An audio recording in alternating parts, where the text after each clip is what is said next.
I play a lot of games, and I keep trying to make a video retrospective each time a year passes. I'm not great at finishing those, so I decided to do it in smaller chunks, starting with December 2025. I can't really talk about Dark Souls 2 without talking about Dark Souls 1 first, so I'm gonna do that, even though I played it in November.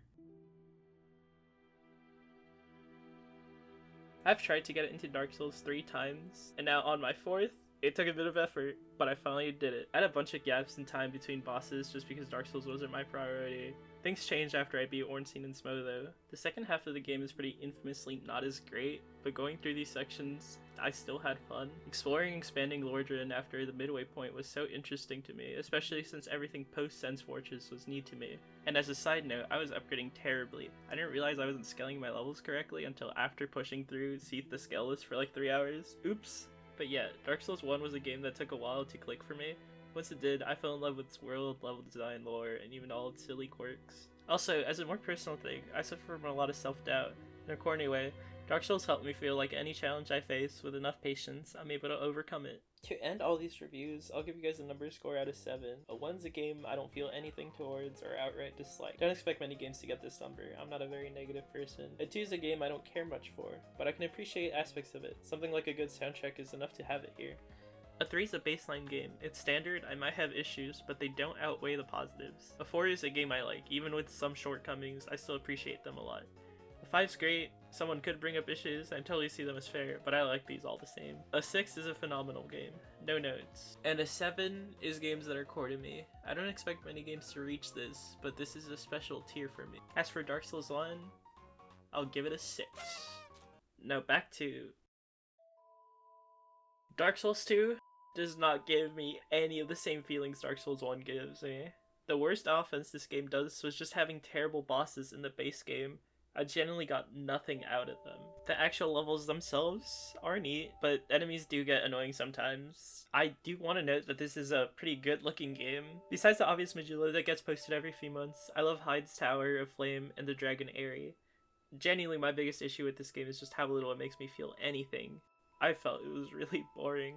The DLC is a different story though, having most of the best content. The Sin fight is an enjoyable dragon fight to me, Few Nights fun, and Sir alone is fairly simple, but it was like a fun dance. The co-op areas with the runbacks of super annoying bosses and the mob fight of Burnt Ivory King do damper some of these DLC sections though. Something I do appreciate about this game though is I felt I was the most varied build-wise out of any of the Souls games. All in all though, this game is just okay. I'd give it a 2 for its base game, but with the DLC added, I think it pushes it up to a 3.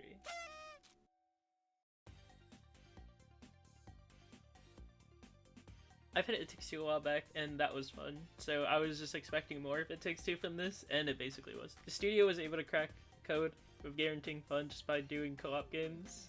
The game's also just brimming with new ways to change up gameplay constantly, so part of the reason they keep playing is just to see what they do next. I will note that I do feel like I prefer It Takes Two. It has more fun ideas, and I like how it felt to move around more. But this game's final boss is very creative, although I wish some of the ideas they used could have been implemented earlier. I'd give this game a 4, and if you're curious, It Takes Two would probably be a 5.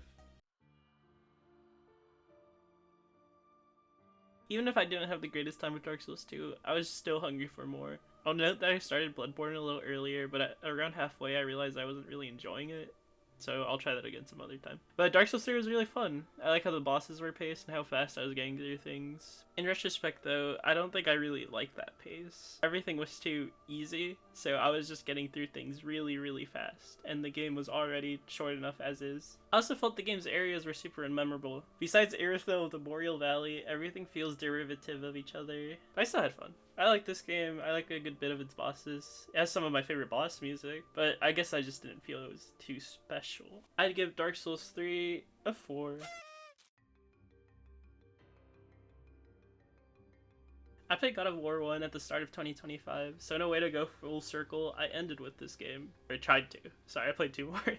I was too big on that game, wishing the game's combat felt tighter and wishing there was more variety to the levels. Too much of it was just a standard Greek hallway. I was hoping to get a better experience with this game, and with its beginning, I thought the variety I needed was there, for only a little bit. After the Seeds of Time, I felt the same repetitiveness of God of War 1, too much of the standard Greek hallway. I admit there's definitely more high points, but it kept God of War 1's pretty standard gameplay, one that's mindless and annoying. It is better than God of War, but not by much. I'd give it a 3.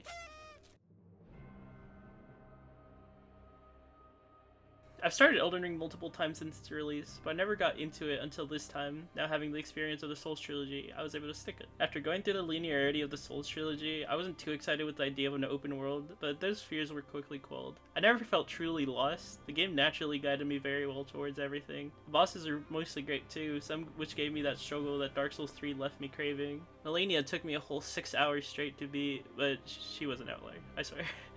Quite simply, this is just a fun time. This game makes me want to revisit it just for its variety. It's as good as other people say it is, though aesthetically I do prefer the Soul series. I would give Elden Ring a 6. During the month of December, I played Valhalla daily, as best as I could, trying to match the in-game days with real life. This was a replay, and getting to re-experience a bite of Valhalla every day was fun. I love the world of this game, the characters, the music. The general vibe is something I love so much.